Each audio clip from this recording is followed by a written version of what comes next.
नमस्कार दोस्तों, स्वागत है आपका मेरे चैनल कॉमिक्स लाइफ में। शुरू करते हैं कर्नल कर्ण सीरीज की एक और मज़ेदार कॉमिक्स 5 करोड़ का दांत पार्ट 3। इतना कहकर उन्होंने वहां के टेलीफोन के तार काटे और बाहर आए, जहां दाऊद और माजिद पुलिस के सिपाही तथा चौकीदारों को कवर किए खड़े थे। कर्ण ने सिपाहियों से कहा, तुम सब लोग हॉल में चलो, जल्दी करो वरना सबको गोली मार दी जाएगी। सब लोग अंदर चले गए तो दाऊद ने कोठी का दरवाजा बाहर से बंद कर दिया। चलो अब भाग निकलो यहाँ से, पुलिस की गाड़ी और दूसरी सभी गाड़ियों के टायर पंचर कर दो। उन्होंने कोठी के बाहर खड़ी सभी गाड़ियों के टायर पंचर कर दिए और अपनी गाड़ी में बैठकर भाग निकले। चलती गाड़ी में ही सबने अपना मेकअप साफ किया और कपड़े उतार दिए। नीचे वह सब दूसरे लिबास पहने हुए थे। 15-20 मिनट में ही वह शालीमार पहुंच गए, जहां उनकी दूसरी गाड़ी खड़ी थी। वह सब दूसरी गाड़ी में बैठ गए और तेजी से बॉर्डर की तरफ रवाना हो गए। 30-40 मील आने के बाद कर्ण ने कहा, तुम लोग लूट का माल बांट लो, आधा मुझे दे दो और शेष तुम सब बराबर बांट लो। यह काम मैं करता हूँ। कुछ ही देर में हेडली ने माल के हिस्से कर दिए और सबको उनका हिस्सा दे दिया। अपना हिस्सा लेने के बाद दाऊद बोला, हमारा काम खत्म हो गया, इसलिए हमें यहीं उतार दो। बेहतर यही है कि हम सब अलग अलग हो जाएं। तुम ठीक कहते हो। कर्ण ने सड़क के किनारे गाड़ी रोक दी और दाऊद तथा माजिद नीचे उतर गए। अच्छा दोस्तों, खुदा हाफिज। दोनों भाइयों को उतारने के बाद वह फिर चल पड़े। अब कर्ण सोच रहा था, वह दोनों शत्रु के एजेंट नहीं थे, तभी मुझे छोड़कर चले गए। हेडली और विक्टर में से ही एक शत्रु है। जो भी है वह मेरे साथ रहने की कोशिश करेगा ताकि मौका पाकर मुझसे फिल्म छीनने की कोशिश कर सके। तभी हेडली ने कहा, मेरा अब यहाँ रहना ठीक नहीं है बॉस, इसलिए मैं भी तुम्हारे साथ सीमा पार चलूँगा। और मैं भी। पता ही नहीं लग रहा है इन दोनों में से कौन शत्रु है। मुझे कोई एतराज नहीं है, लेकिन हम बॉर्डर कहाँ से क्रॉस करें? बॉस, मेरा ख्याल है हमें गाड़ी बॉर्डर से 5-6 मील पहले छोड़ देनी चाहिए और पैदल चलकर सीमा पार करने के लिए उचित स्थान ढूंढना चाहिए। तुम ठीक कहते हो, हम बॉर्डर के निकट पहुंच चुके हैं। फिर वह गाड़ी सड़क के किनारे छोड़कर नीचे उतरे और दाईं ओर फैले हुए जंगल में घुस गए। यह जंगल खतरनाक है, यहाँ जंगली जानवर भी हो सकते हैं। बॉर्डर भी यहाँ से अधिक दूर नहीं होगा, लेकिन हमें उसका सीधा रास्ता नहीं पता। जंगल में लगभग 2 मील अंदर आने के बाद वह एक बड़े से पेड़ के नीचे रुक गए। तुम दोनों यहीं ठहरो, मैं देखकर आता हूँ कि बॉर्डर किस तरफ है। नहीं बॉस, तुम यहीं ठहरो, मैं देखने जाता हूँ। तुम्हारे सहारे ही तो हमें बॉर्डर क्रॉस करना है। कर्ण नीचे बैठते हुए बोला, ओके, तुम देख आओ, लेकिन जल्दी आना।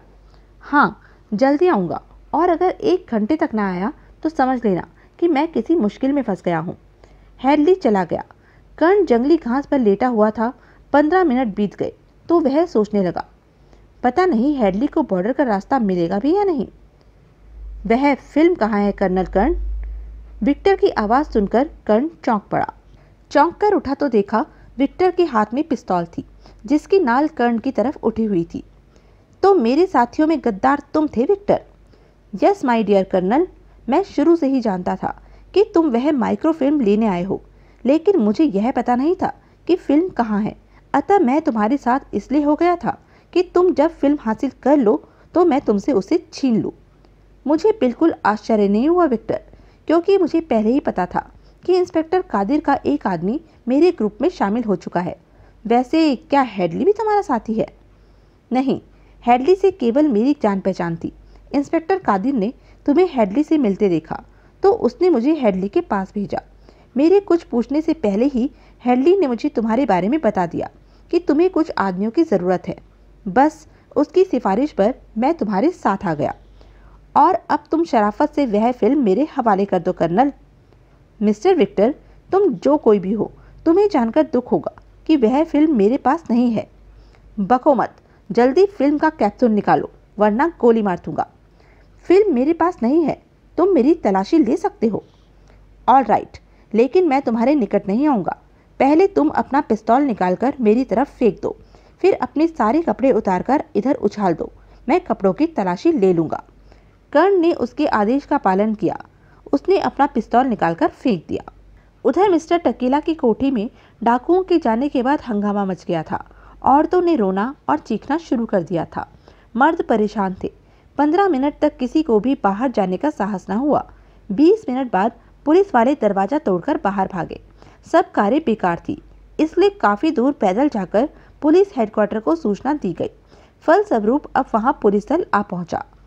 3-4 घंटे तक पुलिस वाले मेहमानों के बयान लेते रहे। कितने डाकू थे?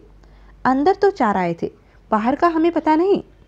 आखिर रात को 12 बजे के करीब सबको जाने की इजाज़त दी गई।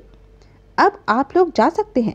बाहर पुलिस की वैन खड़ी है, वह आपको छोड़ आएगी। Thanks inspector. 12:30 बजे असलम दोनों लड़कियों के साथ वापस होटल पहुंचा। होटल की लॉबी से गुजरते हुए जूलिया बोली, मिस्टर पाशा, अगर आप ऊपर हमारे कमरे में चलें तो हम आपको बेहतरीन कॉफ़ी पिलाएंगी। कॉफ़ी? उसकी तो इस वक्त मुझे सचमुच ज़रूरत है। चलो तुम्हारे कमरे में ही चलते हैं। ऊपर जूलिया पाशा और रोजी के कमरे के भीतर आने के बाद दरवाज़ा बंद करते हुए बोली, मीना बाजार में आज बहुत मज़ा आया। मज़ा आया? इसे तुम मज़ा कहती हो? जूलिया दरवाज़ा बंद करके घूमी तो उसके हाथ में एक छोटा सा पिस्तौल था और वह मुस्कुरा रही थी। Yes captain Aslam of Indian secret service, हमें तो बहुत मज़ा आया। क्या क्या कहा तुमने? और यह पिस्तौल?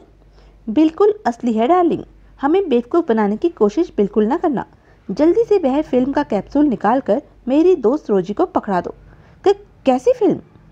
कैप्टन असलम, हमने कहा ना कि हमें बेवकूफ़ बनाने की ज़रूरत नहीं है। हम जानते हैं कि तुम्हारे बॉस कर्नल कर्ण ने मीना बाजार में तुम्हें वह कैप्सूल दिया था। मैंने अपनी आंखों से देखा था। अब तुम जल्दी से वह कैप्सूल निकालो।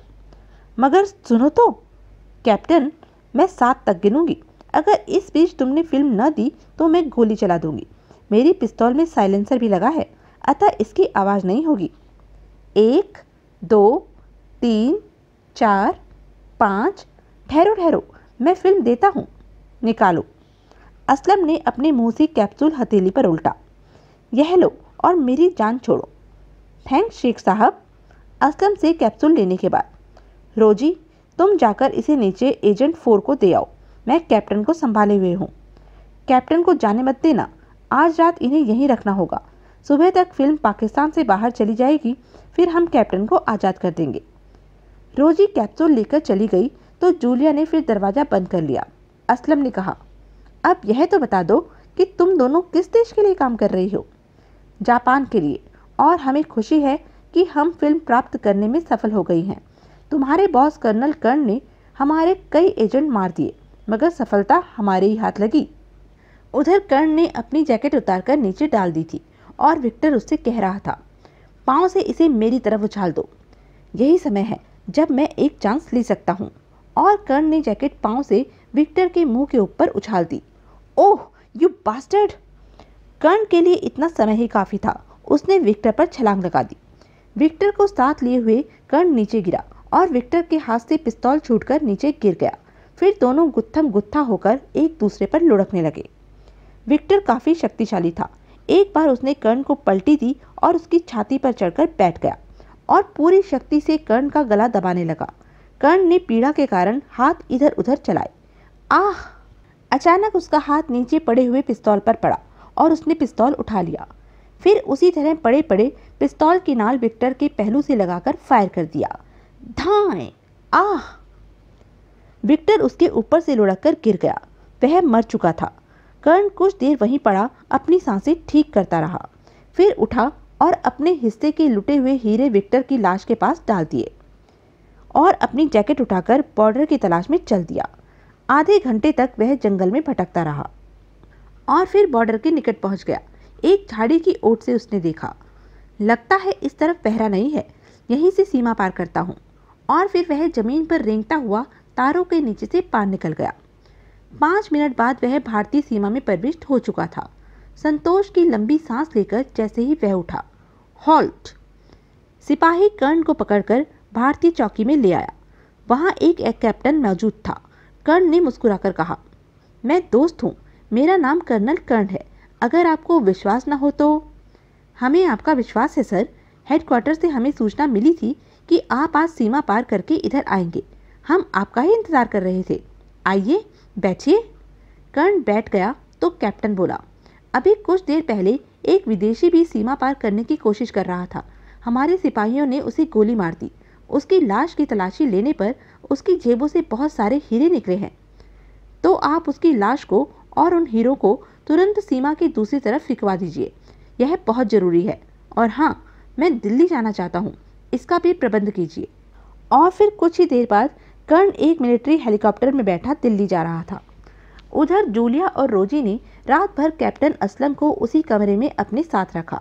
सुबह हो गई तो जूलिया बोली, अब तुम आज़ाद हो कैप्टन असलम, अगर चाहो तो हम दोस्तों की तरह कुछ दिन पाकिस्तान की सैर कर सकते हैं।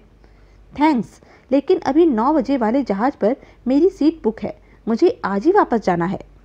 ओके कैप्टन, तो हम दोस्तों की तरह तुम्हें एयरपोर्ट छोड़ने चलेंगी। अब हमें तुमसे कोई खतरा नहीं है, क्योंकि वह फिल्म सुरक्षित यहाँ से बाहर पहुँच चुकी है। आप लोग सचमुच बहुत चालाक हैं। मुझे खुद से शर्म आ रही है कि 2 लड़कियों ने मुझे पराजित कर दिया है। शर्मिंदा होने की ज़रूरत नहीं है कैप्टन, क्योंकि हम साधारण लड़कियां नहीं हैं, बल्कि ट्रेन जासूस हैं। उसके आधे घंटे बाद असलम एयरपोर्ट पर था। दोनों लड़कियां उसे छोड़ने आई थी, एयरपोर्ट के यात्री कक्ष में। कैप्टन डियर, क्या तुम अरब शेख के मेकअप में ही यात्रा करोगे? करनी ही पड़ेगी, क्योंकि मैं इसी रूप में यहाँ आया था और मेरा पासपोर्ट भी शेख जमाल पाशा के नाम से है। तभी लाउड स्पीकर पर घोषणा हुई, दिल्ली जाने वाले मुसाफिर मेहरबानी करके जहाज पर पहुंचने का कष्ट करें। अच्छा मेरी बदकिस्मत दोस्तों, अब मुझे इजाज़त दो। बदकिस्मत क्यों? इसलिए कि तुमने मेरी अक्ल का गलत अंदाजा लगाया। तुम लोग चालाक जरूर हो, मगर अभी तुम्हें तजुर्बा कम है। तुम कहना क्या चाहते हो कैप्टन? असलम ने अपने कंठ को छुआ और मुंह से हथेली पर एक कैप्सूल उगल दिया। यह क्या है? माइक्रोफिल्म? दोनों की आंखें आश्चर्य से फटी रह गई। जी हाँ, असली माइक्रोफिल्म। रात तुम्हें जो फिल्म दी थी वह नकली थी। जापान में जब उसे इनलार्ज करके देखा जाएगा तो उसमें केवल कुछ लड़कियों के चित्र होंगे। मैंने पहले से ही एक नकली फिल्म का कैप्सूल अपने कंठ में छुपाकर रखा हुआ था। मैं मदारियों की तरह अपने कंठ में छोटी छोटी कई चीज़ें छुपा सकता हूँ। अब तुम दोनों अपनी हार का अफसोस करती रहो, मैं तो चला। और उन दोनों को वहीं निराश खड़ा छोड़कर असलम मुस्कुराता हुआ जहाज में सवार होने के लिए चल दिया। कुछ देर बाद वह माइक्रोफिल्म के साथ सुरक्षित भारत की ओर जहाज में उड़ रहा था। तो यह थी कर्नल कर्ण सीरीज़ की एक मज़ेदार कॉमिक्स। ऐसी ही मज़ेदार कॉमिक्स के लिए बने रहें मेरे साथ। और हाँ, मेरे चैनल को लाइक, शेयर और सब्सक्राइब करना ना भूलें। धन्यवाद।